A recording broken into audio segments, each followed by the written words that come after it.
35 heures en 4 jours, deuxième partie.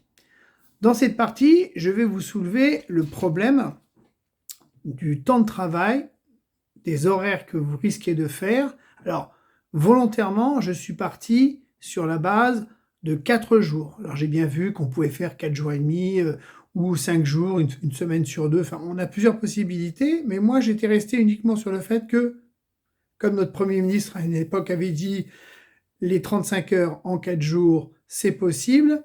Et je me souviens très bien qu'à l'époque, à l'époque, on en parlait, on disait, ça sera à titre volontaire. Aujourd'hui, le langage a changé. Ça va être à titre expérimental. Donc volontaire, ça voulait bien dire ce que ça veut dire. À titre expérimental, on généralise à tout le monde et on verra après. Donc ça, c'est quand même déjà un point important, puisque, comme je vous ai dit, le syndicat national des secrétaires généraux des collectivités ont remis le couvert en posant certaines questions, mais à mon avis, ils n'ont pas été bien profonds.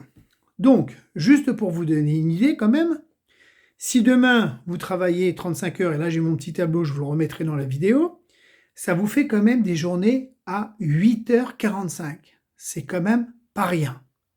Et 35 heures sur 4 jours à 8h45, vous avez 0 RTT.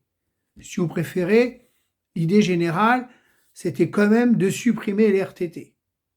Moi, c'est ce que je pense. Voilà, donc pensez à partager cette vidéo parce qu'elle va intéresser beaucoup de monde, à liker et abonnez-vous, ça serait très bien. Et je vais faire ensuite la partie suivante. À plus tard.